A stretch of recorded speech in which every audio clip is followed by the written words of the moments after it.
Welcome into the Blurred Wire. Today we have an incredibly special episode because we are talking about what's been lauded as one of the greatest action films in of all time, really. Not even just like of the century. Like people have been saying it's one of the greatest ones of all time, and that's Mad Max Fury Road. Of course, anticipation for Furiosa coming out this weekend, I believe.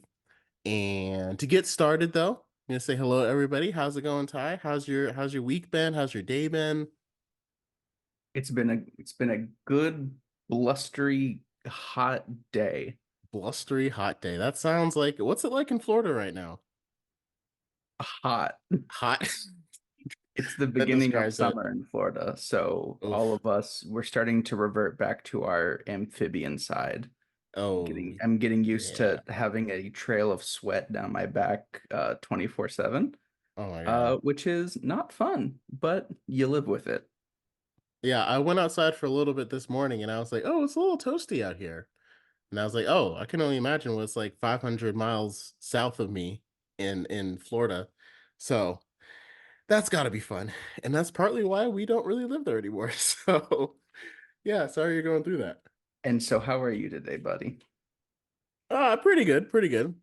I was supposed to get a lot of work done today, and I ended up playing video games for a lot of it. But I'll get it done. I've got a plan. I've got a Yeah? plan. What's Yeah, the plan? I haven't come up with it yet, but I have a plan to formulate a plan, and then that's just kind of how everything falls into place. I mean, sometimes you just got Sure. to do things as the whims come to you. Yeah, the procrastinator's motto. I have a Right, plan to make a plan. right. That's how we get stuff done. So, anyway, moving on to Mad Max Fury Road. So, this film came out in 2015 and it stars one of my favorite actors of all time, Tom Hardy. I think for me, he's probably like top five or top three, probably in Hmm. there. And I'd say I don't really know where I'd rank Charlize Theron as far as my top actresses.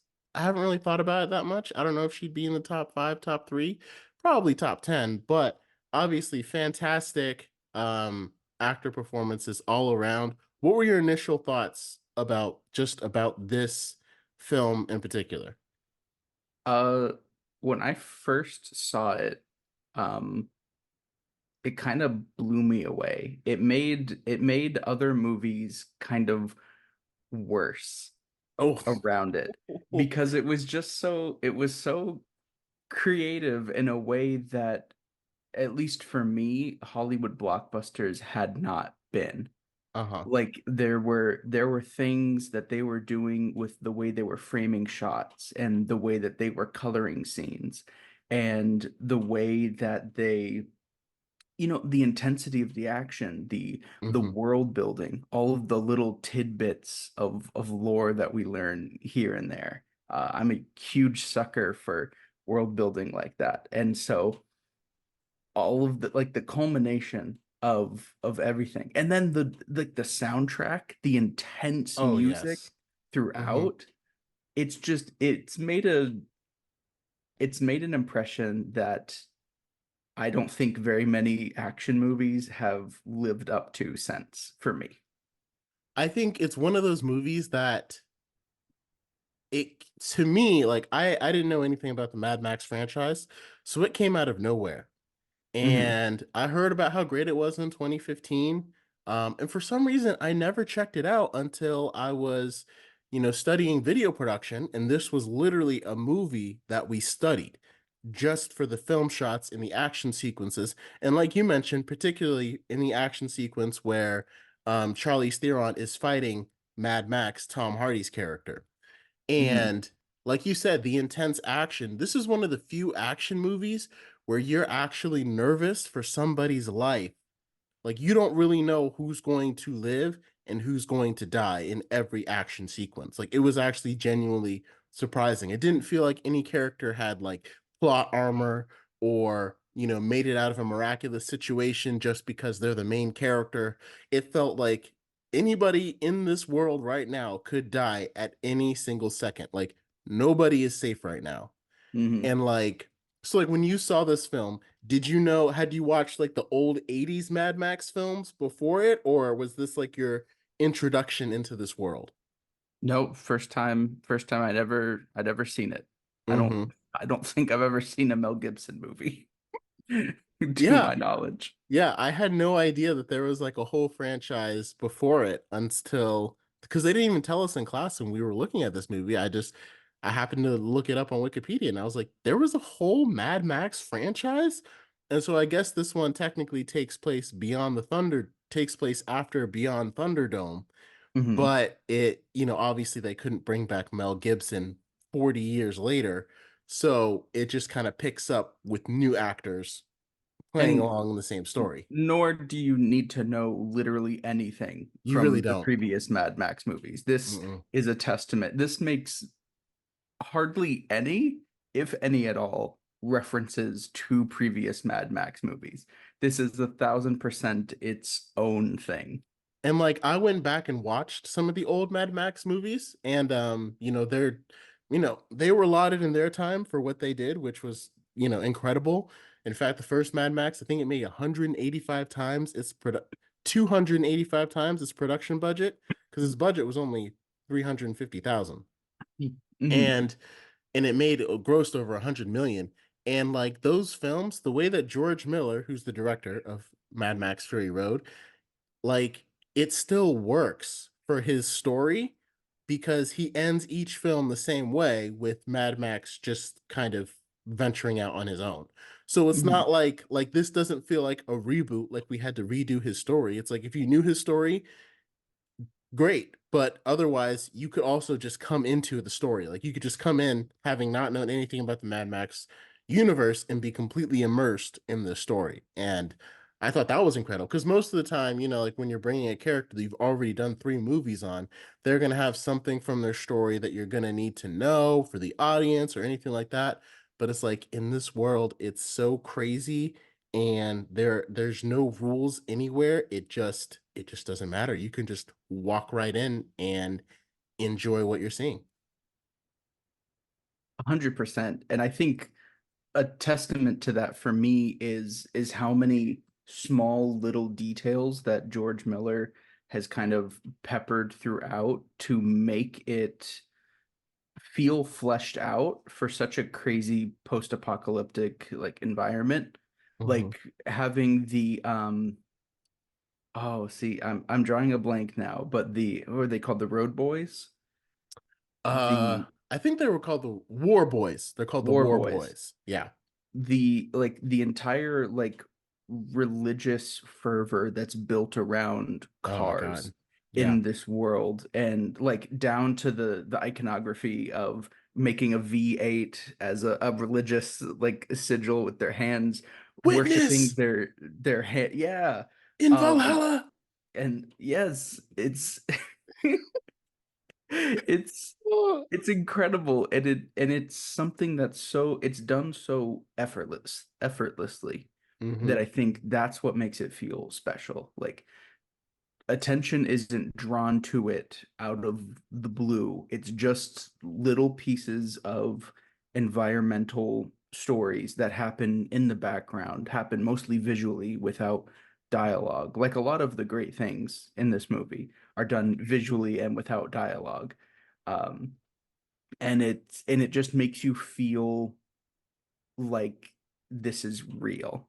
Oh yeah. And I think it adds to those stakes too when you feel that, you're the villains, quote unquote, have this reason to live or die, and to see them in these perilous situations, to see them not really care about their own safety makes them a threat that is that much more terrifying, Yeah.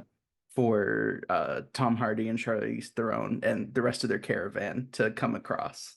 And that's one thing I kind of hope that because like Immortan Joe obviously has created like this almost like cult figure, and with these men who are willing to sacrifice their lives because they think they're going to get some great prize in Valhalla, which is straight from Norse mythology. And so that's why they're willing to literally blow themselves up or like literally blow themselves up to accomplish whatever Immortan Joe needs. And the way he'll be like, yes, I'll see you in Valhalla, sure.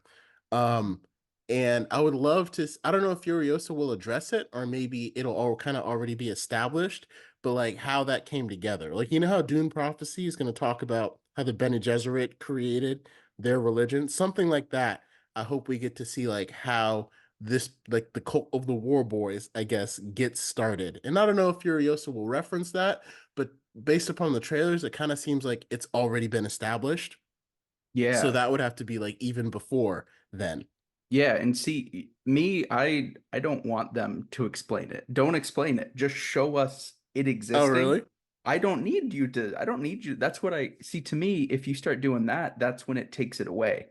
That's when you're drawing Mm, so much attention to it. That's when you're making it like it's not important if you shine a big spotlight on it, but when hmm it's set dressing, that's where all of this really cool speculative world building comes from. It's because we don't need explanations for everything. It's the mystery is what's enjoyable to me at least. Like the scene when they're crossing through what was once like the green place hmm that has then since like become desolate and flooded over. There's those people walking with giant stilts, and it's like one very passing quick scene, and we never hear or see from those people ever again. We know nothing aside from that scene. That's really incredible world building because it lets your imagination run wild with fervor as to why are these people here? What are Yeah. they doing here? Why do they matter? So At the very least, it's just a cool shot. yeah, If you it even don't really care is. about that, it's just cool and interesting. So I guess does that I mean this is kind of off topic and we'll have to get back on topic. But do you feel like Doom Prophecy will ruin some of the mystery in the Bene Gesserit? I just have to ask because like you just brought it up how like you kind of like that mystery I mean, maybe. I think that's a definitely a conversation for a Dune for another prophecy yeah, we'll video. have to cover that in a whole other episode. But now it's got me thinking about it. Okay. So back to Mad Max. um One of the things I love about the production that they mentioned was that the person who actually edited the film, so like the director has to shoot and choose like how to get the shots, and someone has to edit it into a movie. So the Hmm. person that actually edited it was actually his wife, Margaret Hmm. Sixel. And Hmm. I don't know if they met through like the film industry and she was like a editor and they kind of met and fell in love and stuff, or if she got interested after she married him. I don't know. But the movie had 480 hours of footage to edit, and there's 22.5 cuts per minute, which is insane. Like I edit videos for a living for my job, and 222 cuts per minute is insane. That is a cut every 3 seconds. Every That's three wild. seconds. That's the average. And you can tell that throughout the high paced, jerky action. And when you think about it, there's a lot of scenes that don't have cuts every 3 seconds, like when she's Mhm. learning that the green place is now desolate, or when she's explaining to Mad Max where they're going. Like those scenes don't have cuts every 3 seconds, which means during the action scenes, it's probably more like there's a cut every half second, and she had to edit all of that and put it together. And I think it said, yeah, the in Mad Max 2, which is regarded as one of the best action movies because they say that one was a lot better than the first one, which I do agree. That one had 1,200 cuts in 90 minutes, so about 13 cuts per minute. So essentially almost double the amount of cuts, double the amount of editing, which probably meant like double the amount of time. But it's incredible that it had that many. There were 2,000 visual effects shots. And then of course it was running at the standard 24 frames. But that's why, people study the film so carefully and why we studied it so much in our camera and lighting class about all the different angles, how they had to get these shots done this certain way. And also in the editing process, how do you make the cuts feel so realistic and high paced action? Like this is kind of like the definitive action movie you reference Yeah. when you're cutting up or shooting a movie. Yeah, because I think a problem because I mean, I think everyone, myself included, who doesn't have a background in editing, can notice bad editing when it exists. Hmm Like I've seen it a lot in, it's a big problem with Marvel action scenes where they will take a very basic action maneuver that should take one or two shot, could be easily done as just a single shot with a stuntman that then becomes 15 different cuts in Hmm. that shot of just like a front flip. And it's the most disorienting thing. I lose pace. I lose track of like where we are in the scene, where like the direction of motion is from shot to shot. And um for Margaret to do that while maintaining, like you were talking about, like very fast-paced motion with cars and like car on car action and carnage in Hmm. that way, but to keep that with a relatively like together direction of motion to where someone like me would have no idea that it had that many cuts nor like realize it because it felt like it flowed so seamlessly is so wildly impressive and so unlike most of what we see. Yeah. And I think and that's why some action films stand out a lot from other action films. Like if you really want your action film to stand out, all you just make a long scene with no cuts.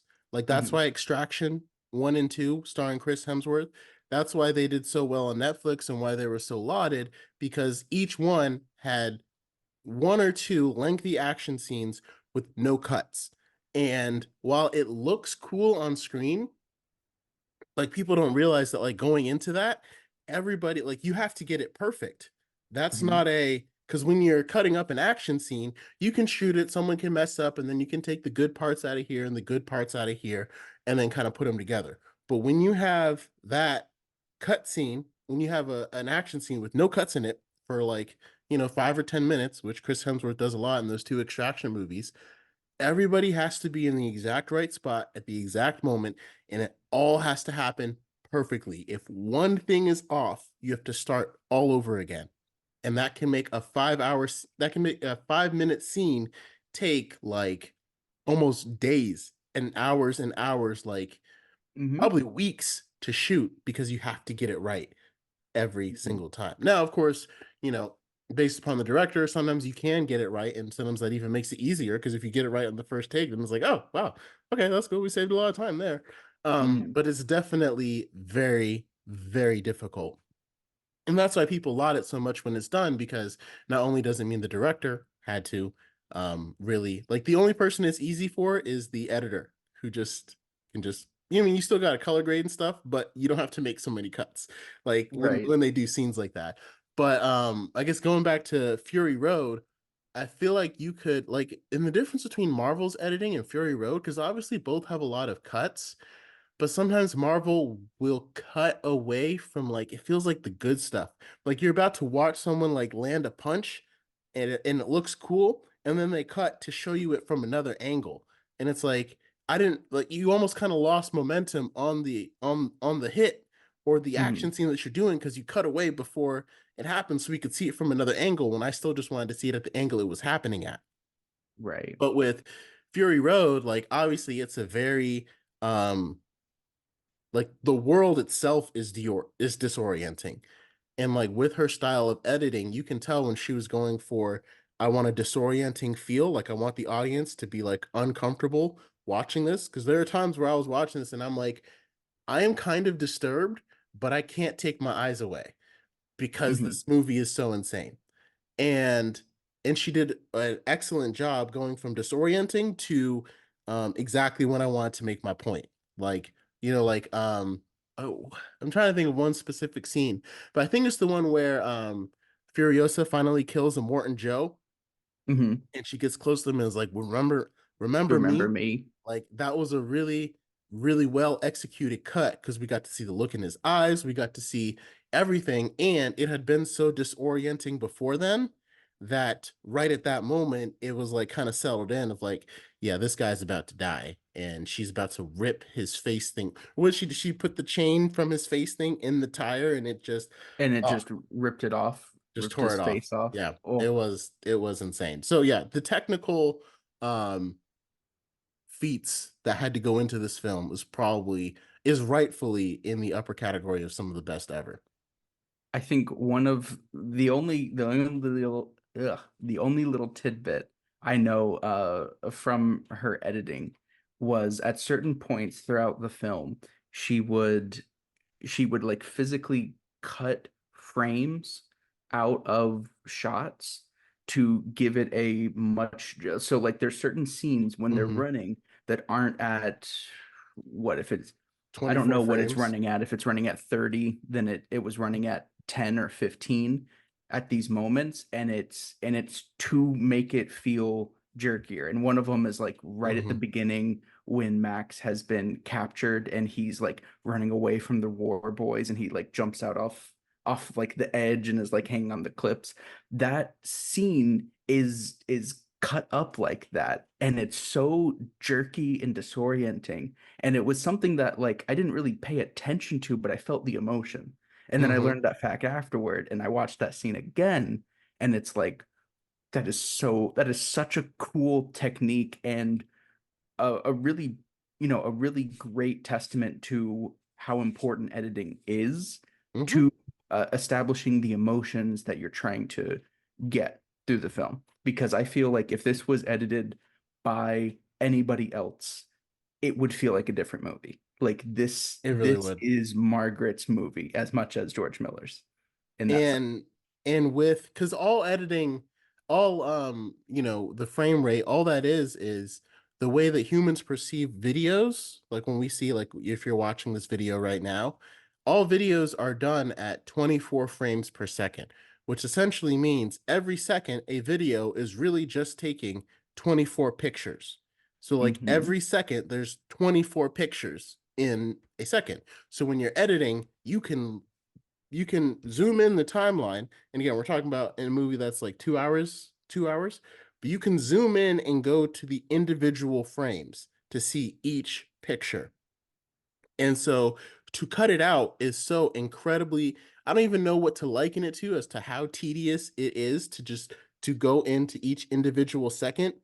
But Hmm. if you think about, again, 24 frames per second, and let's say in an hour, or no, let's say like in a 5 minute scene, 60, that's in a 5 minute scene, that's 60 seconds, 300 seconds times 24. So in a 5 minute scene, you have 7,200 frames.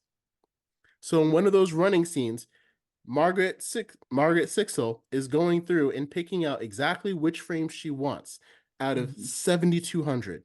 And Hmm. that's just 5 minutes. Hmm. And I don't know if that like reflects on how tedious it is, but it is incredibly. But of course, obviously the result is amazing when we have, the final product all cut together. But that shows like how much care and how invested she was in this project as well. Yeah, absolutely.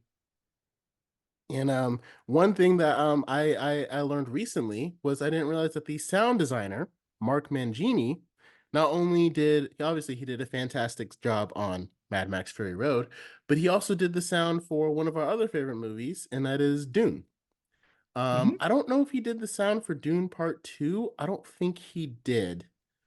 But more than likely, I mean, all the sound that he had to do for Dune Part 2, like they used a lot of the same sound from Dune Part 1. So like he pioneered a lot of those sound elements. Hmm. And like from here's just a couple of things that they did with the sound.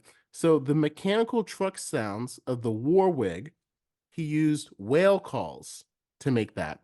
And Hmm. when the tank is pierced and the milk is spraying out, he used sounds of whales breathing from their blowholes to make those sounds. Hmm. Um, he also used the sound of the death of the truck when it for the final destruction, when he's like, "Witness me," and the he turns over the war rig so it kind of blows up all the people that are following them after Yeah, the Nux. wives. Nux's sacrifice. Yeah, Nux's sacrifice. I couldn't think of his name. So for Nux's sacrifice, he used a slowed down bear growl to symbolize the death of the truck. And Hmm. like, to me, I'm just picturing how cool that is. Cause like, for Mark Mangini, he's looking at the scene, he's like, what would work really well? You know what? I think a bear growl.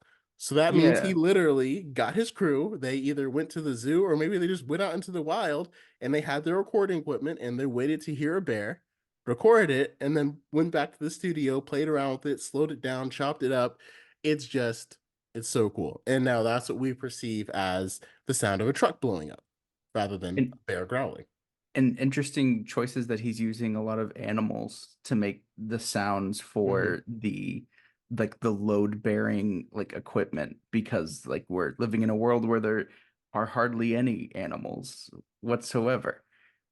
Yeah, And yeah, so instead we have cars and they're all in right. these different shapes, but they're powerful.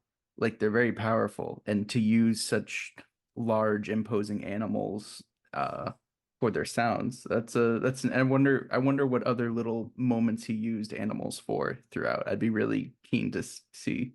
Man, if I could spend 5 minutes with him, that would be that would be goals right there. Because sound design, like that's something I studied in throughout school. It's something I've always been interested in and want to get into. And it's one of those things like it can be very hard to get into, but like the ones that are good at it, because like it didn't really become a field until the film Apocalypse Now in 1990. Mhm. So like it's been around for about half of the time of the film industry. Like all the movies before then, you would just kind of use the sound that was already picked up when you were filming the scene.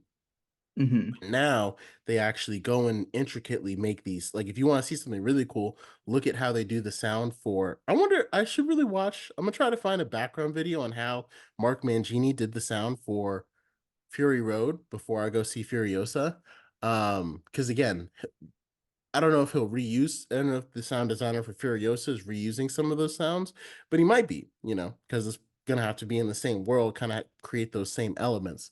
So I Mhm. have to go like in the background, but like for a quiet place, like a lot of the monsters walking around, like it's just crab legs that are like Mhm. tuned up and like sped up and like it's so cool to watch if you get a chance to watch it being broken down. Very, yeah, most everything I've ever seen about Foley work has been nothing like it always breaks my brain just a little bit Oh because yeah. nothing is what it appears to be or sounds like it is.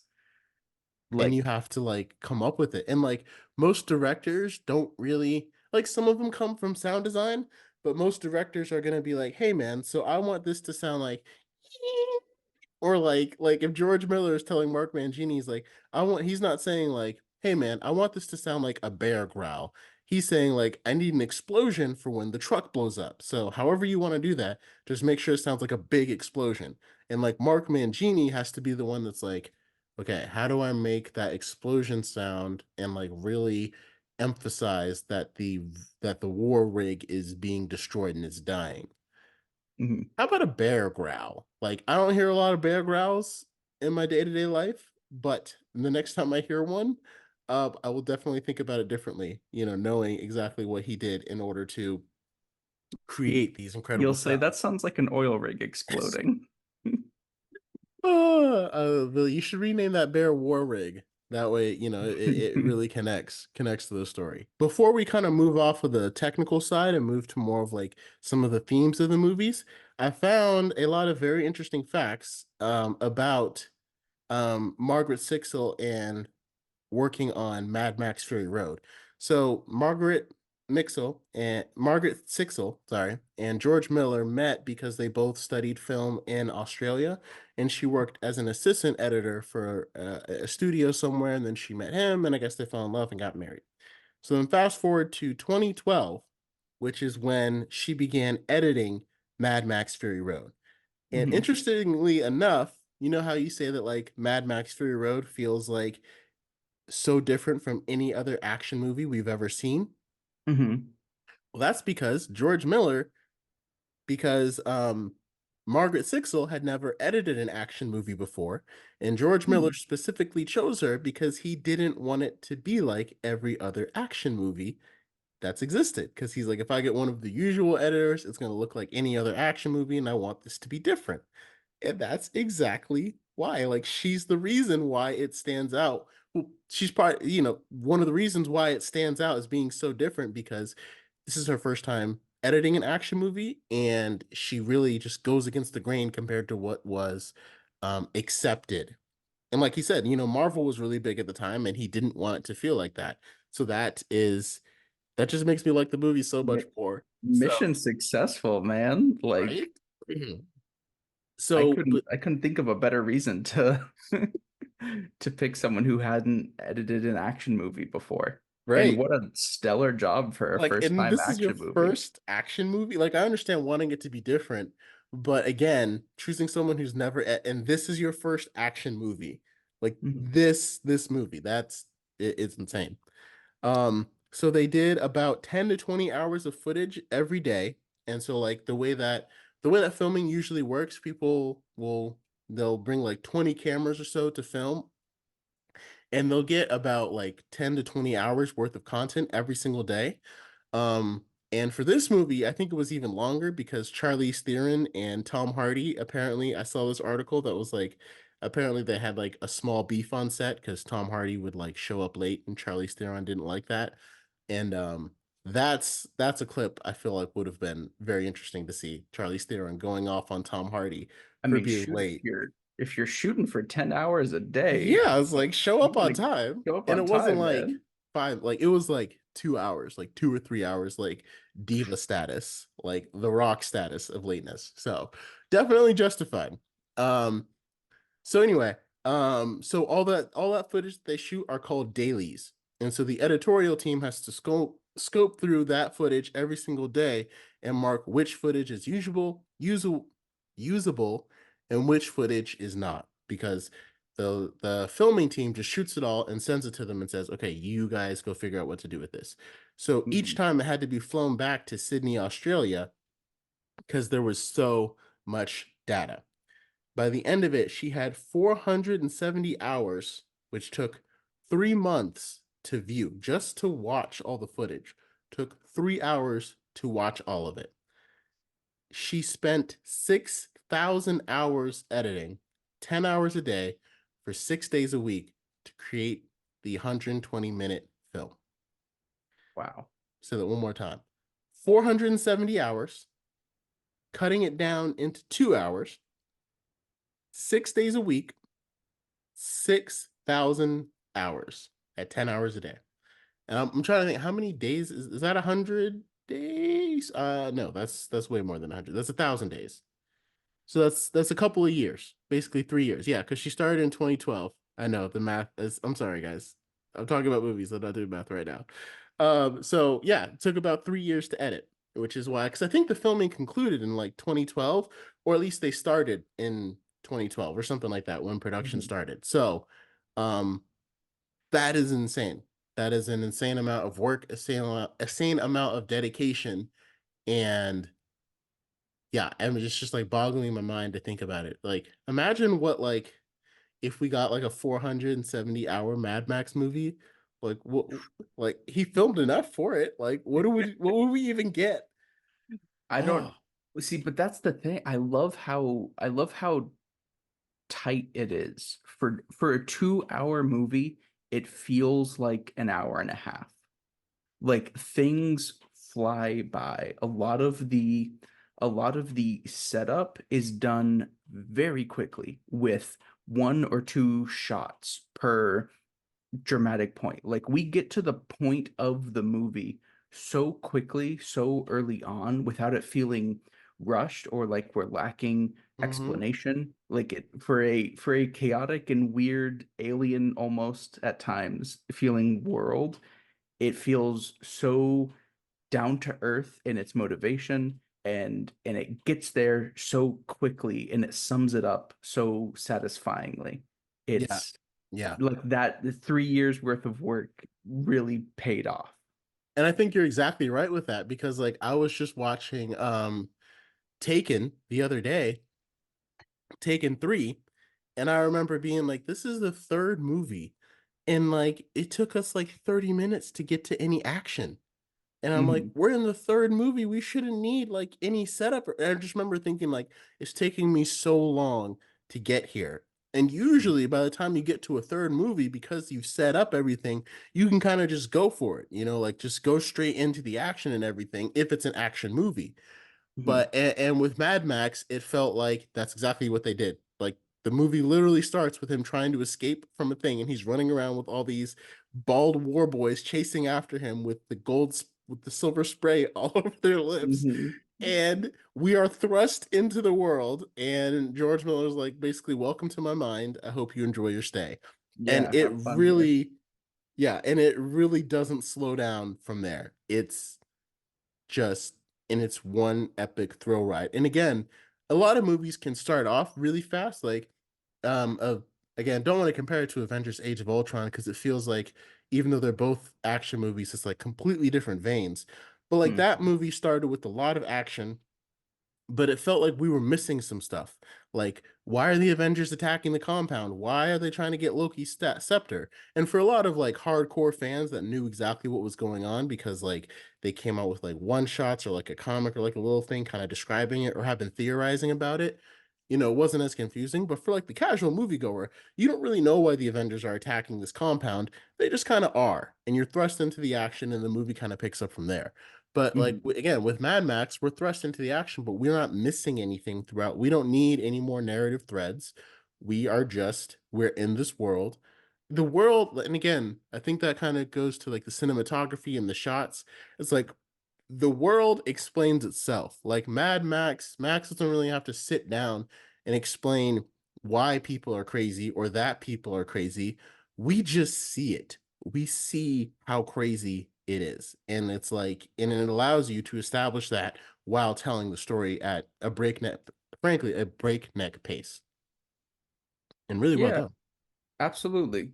And I think they also do a really good job at turning what may feel like simplistic characters up front into like really like for what it is, meaningful story beats. Mhm. Um like the uh on like the sacrifice of Angerhad, is that her name? Is she one of the ladies from the green place? She's one of the brides that are being smuggled. Oh, by Rosie Huntington Whitley. She She's the plays one her. who has, The pregnant yes, one. the Yes. yeah, she's Okay. having a baby. Her Mhm. sacrifice was like very heart-wrenching Oh and yeah.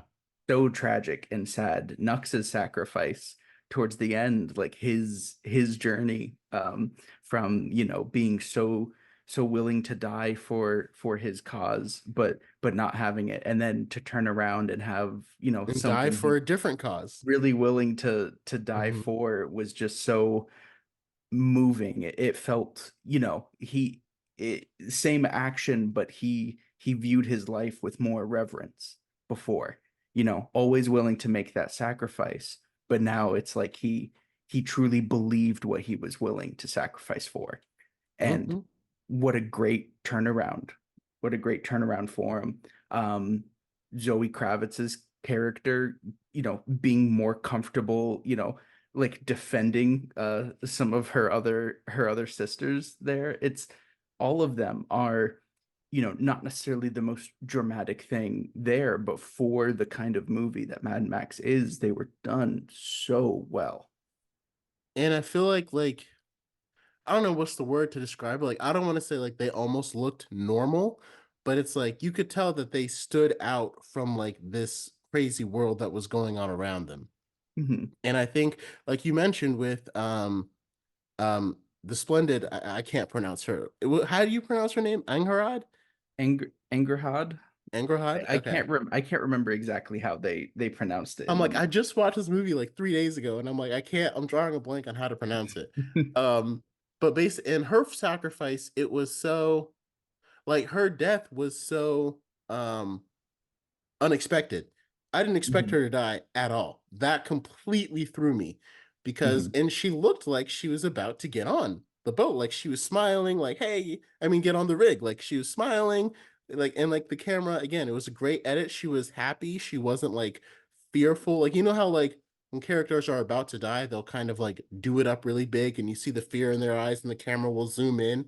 She looked Yeah. like, hey, we made it. This is great. I'm gonna get on the rig and we're gonna escape. And then door flies off and she ends up getting trampled. And it really was like, did that just happen?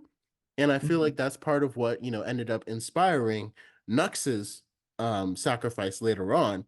And helped that story, move forward, because I think he was partially inspired by what she did. And watching this movie, so Nicholas Holt, I love X-Men Days of Future Past. I think it's a fantastic movie. Um, Mhm. Nicholas Holt and Josh Hellman, he plays Slit in this movie, who's Nux's Lancer. And in Days of Future Past, he plays a young William Stryker. And Really? That's funny. yeah, and like they both did fantastic in that movie, but like Mhm. watching them in Mad Max, I'm like, I'm not gonna say that like you guys wasted them, but like obviously they have more talent than they showed in Days of Future Past because like those roles for both of them were so like reserved and like they were playing a character in the 60s. Like Beast is not known as like a very bombastic crazy character, and William Stryker is known for being very composed even though he's like pretty much sadistic. And in this Mhm. movie it felt George Miller was basically just like, guys, just let loose. Like I need you to, everything that you thought you knew about acting in those two movies, forget it, because like you wouldn't even recognize them as the same play. And like that's the same, like those are the kind of actors. Like there are a lot of actors out there who just kind of play themselves, like Ryan Reynolds, Dwayne Johnson. They just play the same role essentially. And Mhm. this is not that, obviously. With Absolutely not. Nicholas Holtz and Josh Hellman, they are one of those character, like get into every single character. And it's incredible. And it helped really bring the movie and everything to life. Yeah, I think that goes for Charlize as well. Oh I think yes. for as much as this is titled Mad Max, this It's is really also not about Furios. her. This is Yeah. Furiosa's movie, You could call just it, yeah. just Sorry, go as ahead. much. I think too. I love how much this movie, especially in my movie going experience at the time, never before had I seen on screen uh, a male and female actor both portray roles that felt that they were equivalent in the movie itself. Oh Too yeah. often, even in female action roles, there's a need to try to overcompensate to make them Hmm. hard and aggressive while losing themselves and in turn become very flat characters that feel misrepresentative of Yeah. what they're trying to represent. But Furiosa is like the perfect action star in this movie. She's a woman without having to compromise anything that being a woman means to be a kick-ass action star. And she does it so effortlessly and brilliantly. And every time she's on screen, I'm giddy and I cannot wait to see what she does next. It's and you bring that up because it's like, that's a lot of the criticism around Brie Larson's portrayal of Captain Marvel in Captain Marvel that came out in 2019. Because like, while it wasn't a horrible film, a lot of people thought that either with the writing or with Larson's portrayal that it was kind of forced and kind of overcompensating. And like with Charlize Theron, like she just commanded every scene, every action, every moment that she was in without even, it's like without asking for it. It's just her presence, the way that she carried herself commanded every single moment that she was in. And like the effortless way that she did that, like she has a mission and she's going to get these girls to safety, but we still ended up connecting with her and feeling for her when her entire plan fell apart when they got to the green place and it wasn't there. Like the green place was completely desolate. And we Mhm. still felt her pain because like we were with her the whole movie. They lost one of the wives just to get to this place. And it's like, you're gonna tell me that it's not even here anymore? Like, Right. and again, to me, we still were able to connect with her and feel for her, even though she portrayed a very powerful incredible character. And I'm like, I can't really tell you what like the secret sauce is on like how to get the difference between it, like how to make sure that you how to portray the character in that way. But Charlize Theron definitely knows how to do it. So I like, and George Miller knows how to direct and how to make sure that it happens as well. So both of them yeah, I incredible. think it felt like she was a person in Hmm. this movie and not a female person. And I Yeah, think not just an idea. that's where a lot of the uh, problems that I see come up in movies that are trying to have a female action star Hmm. that try to overcompensate without making them feel like characters. They just feel like archetypes.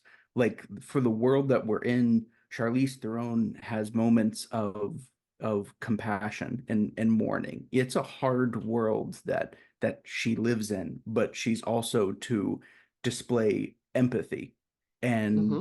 and she's able to mourn with her with her fellow sisters, with Max, with Nux. Like she's able to be an entire person.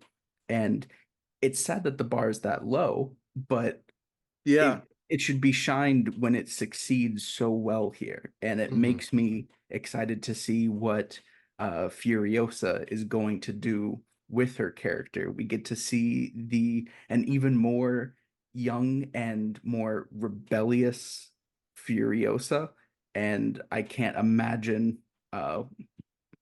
imagine what it's like for Anya Taylor-Joy to try to fill those shoes because what a big role it is to fill. Yeah. But Anya is such a talented actress that I don't doubt for a second that she'll be able to fill the role that Charlize has made. But easily, this is a Furiosa from this movie alone has become a top five like action protagonists of all time. Oh yeah, and I agree. And I think and again, like when I reference Brie Larson's character in Captain Marvel, because that's like one of the classic ones that comes up when people talk about that kind of thing. I think they did a much better job in the Marvels. I feel like we connected with her a lot more, and I feel like that did a much better job of portraying like female action stars compared to Captain Marvel. Mhm. And of course, that movie was also just, it felt a lot funnier and a lot more lighthearted as well. So but this movie is so gritty and intense, but still portrays it well enough. Because again, you could call it Furiosa. Like Mad Max, he's in the movie and he's a main character, but it's like it feels like it's split evenly between. If anything, I'd say the story more revolves around Furiosa, and he just is kind of there along for the ride, and he Yeah, just and he's helping like to kind of help himself, but it feels it's more like like he's just the lens with which we learn about the world because everyone else it's a already good way to knows what's describe going it. Yeah, on. Like yeah. Furiosa is the one enacting the plan. She's the one who knows everything. He really only kind of causes a wrench. He's the wrench that's thrown into her plan. Hmm. And then of course there's the moment at the end when they're biking away and he gets them to turn around and they go reclaim um I forget the area that's called, but where Morton The Joe, Citadel. the Citadel. I was Citadel. thinking of it while you were like you were looking at me like you gotta have Well, like I'm thinking of it. I'm thinking of it. Citadel, well, I yes. remembered the bullet farm because that's just Yeah. I don't know, that just stuck in my head. Yeah. But That's yeah, called the Citadel. Yeah. for them to go back and reclaim the Citadel. Hmm. Aside from that, he really doesn't do much, and he's kind of just a fellow you know, action Yeah. character. And you know what? That's not an insult. I don't think Max needed anything else. He really didn't. And it's like, and again, like, I wish I could tell you exactly why certain things worked the way they did. But even the fight between Furiosa and Mad Max, it's like, there are so many fights where they have, like, a man versus a woman, and you can very easily tell that, like, it's a man versus a woman. And, like, this fight just felt like two people fighting for control and for survival. And at the very end, like, my heart stopped when he got the gun from Nuke and like shot the bullets around her head and was Hmm. like on top of her pinned down, like my heart stopped in that action scene. But Hmm. again, it's like I can't tell you exactly why it worked so well or why like we weren't like focused on like different gender roles that each person plays. It was just like this is a strong character with a strong motivation meeting another character with another strong motivation, and it was just like watching two firecrackers go off with like the equal amount of it was brilliant. And it's like, again, I wish I had better words to describe. Like, yeah, this worked because, and I think it's just a testament to Charlize Theron's acting ability, and as well as George Miller's direction. Yeah, she's a great action actress. Hmm. She really knows how she it feels like she's really comfortable in these roles, and I think she does an amazing job in them. And I'm a huge fan. I can't wait to see whatever else Charlize Yeah. Theron is in. And I mean, But she also was. the character. Did you ever watch the Fate of the Furious movies? Because that's when she joined that franchise for the Fast and Furious. No, I have only ever seen Tokyo Drift, the That's funny. the best. So, like, I saw those movies. I saw Mad Max first, and then I saw the Fate of the Furious, Fast and Furious 9, and then Fast 10, which just came out this year. And that's like the latest franchise that she's been in, and she's probably going to be in it for the next one. Because she was in a lot of Fast 10 too. And I just remember watching it and being like, you guys did not watch Mad Max before you cast Charlize Theron. Like, obviously. I'm like, you just like, to me, it's like you just wasted her so badly. Like, Yeah. she can do so much more than what you're having her do right now. And so, like you said, I'm excited to see like what else Charlize Theron does, but I'm also excited for someone to use her right, because I'm like, since Mad Max, I mean, maybe I should see, because we know we got a tease of her gonna portray Clea in Doctor Strange in the Multiverse of Madness, because she appeared at the end credit scene. When they Hmm. like cut the hole through the thing. So she'll probably be in the third Doctor Strange, but like that's so up in the air. People don't even know if we'll ever see that again. But I'm trying to think of Did you ever see uh Atomic Blonde? She was the I did not. I'll she have was to. the star, Okay. And I and that heard was Bombshell the was really good, and I never saw that one. I don't think I saw Bombshell. Okay. But I know she was in that. I'm just looking at things like since Mad Max Fury Road to see like, um any other movies where she like really, really got a chance to showcase herself. Even in Hancock, like it was a funny movie and it was a great movie that she was in with Will Smith in 2008. Hmm. I just feel like the plot again didn't really lend itself to Charlize Theron's like talents. Like she kind of just like helped move the plot along, and the plot that they went with at the end, again, I don't know. So like, out of the Charlize Theron movies that you've seen, would you say this is your favorite performance by her or her best performance? Yeah, I of Yeah, mine. Yeah. unequivocally for me too. Out of all the movies I've seen, even in she was in the Italian Job, which I watched a few days ago. But as I'm going through these, I'm like far and away. And I think I'm not going to speak for Charlize Theron because I'm sure she knows in her mind what's the best performance that she's ever given. But I feel like most people would kind of agree that this is like peak Charlize Theron Hmm. in this film.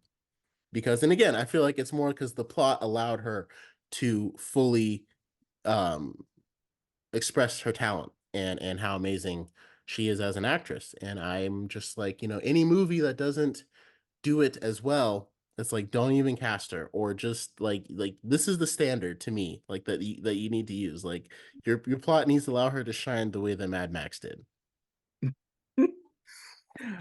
Well, Ugh. yeah, I guess. Yeah. And so some of the background behind Mad Max Fury Road 2, because I was reading it, because I was like, you know, the Mad Max movies came out in the 80s, and Hmm. George Miller has had this idea since 1987. And I'm like, how did we end up getting it in 2015? Like some movies like fall into like development hell as they call it. Hmm. And this was a huge example of that because he had the idea in 1987. But it just spent a lot of time in that development hell space, and pre-production started in 1998. And then apparently a lot of the a lot of the attempts to shoot the film around the early 2000s is when we would have got it. It was delayed by the September 11 attacks, the Iraqi war. Mel Gibson started having all that controversy, and then he kept getting older, and then they had to Hmm. recast him. And then, George Miller ended up doing other movies. You will never guess one of the other movies that George Miller has done. Happy Feet. Ah, you looked at it before I did. But Yeah, yes, because yeah, that's the whole thing. It's so yeah. funny that He he did did Mad Happy Max, Feet. took a break to do Happy Feet, and then he went back to Mad Max. And like my wife works with, well, she used to work with children a lot, so she's seen Happy Feet probably more times than she would like. And so I'm watching Mad Max, and all the craziness is happening, and she is like, "This is a very intense movie." And I was like, "Yeah, Hmm. it's the same guy that directed Happy Feet, directed this one." And she was like, "What?" Like, how and why? But yeah, essentially, and the fact that 10 years later he's able to continue his franchise with Furiosa is just, I mean, it's incredible, honestly. And Hmm. um like I saw some reviews that were like it's the next post-apocalyptic Star Wars. And I'm like, we really don't need, like, to me, we don't really need to compare it to Star Wars or anything else. It's like, just kind of let it be its Let own it be its thing. own thing. Yeah, it's a franchise. It's apocalyptic. I love how Chris Hemsworth, like, he's one of the biggest Australian actors, and George Miller is an Australian director, and this takes place in Australia. So I love Hmm. that he got Chris Hemsworth for it because that feels. Present day Australia, right? Like that's just what Australia is like every day. Oh yeah, you didn't know. I haven't visited in I a long time, but it hasn't changed since I was last there. I figured. Yeah. But yeah, I love all the and the main character who plays Furiosa's mother. We're starting to talk about Furiosa now, but it's topical. She's also an Australian actress. So I just love a lot of the authenticity that's going to go into this movie. And I think it'll really have a chance to I don't even know the right words. I was gonna say be iconic or achieve new heights, but like Mad Max already reached like the highest heights that you can. You know what I mean? Like Hmm. it's hard to get better. So I guess we'll end it with like this question: do you think that Furiosa has the potential to be better than Mad Max Fury Road? Like, do you think it will be better? Do you think it has the potential to be better? Where are you leaning on that? Um, I think it can. I think it has the potential to be. I mean, for me, Fury Road is just so iconic that it's hard to beat. Yeah. I think I agree. I think like, obviously, it looks fantastic. And I think we're going to look at it as one of the best action movies. I think it's going to compete with Dune Part 2 as one of the best action movies of this year, sci fi movies, all that stuff. Hmm. It's going to compete with Dune Part 2 for one of the best movies of the year, honestly.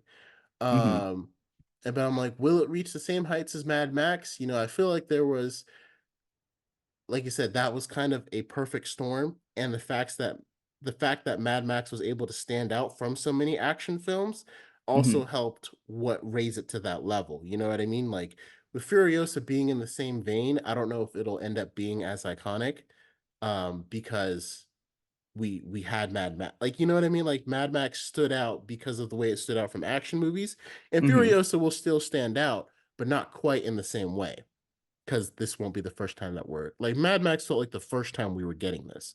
But either way, I'm very excited for Anya Taylor-Joy. I think she was the perfect cast as Furiosa. Like I really can't think of anyone else better. And Hmm. I think the movie's going to be absolutely fantastic. We'll just see how it all shakes out. Yeah, yeah. So if you haven't seen Mad Max Fury Road, again, it is a very intense movie. However, it's on Max, and I strongly recommend watching it before going to see Furiosa this weekend. When are you going to go see Furiosa? Do you already know? This weekend, I have plans with some friends to go see it. This weekend? Nice. I'm gonna go see it probably on Tuesday, which means I'm gonna have to stay off the internet all weekend so I don't read too many reviews. Probably have to stay off the internet starting Thursday because that's when people will be talking about it in theaters. But I will hold back from texting you how I feel. okay. Greatly appreciate it. Greatly appreciate it.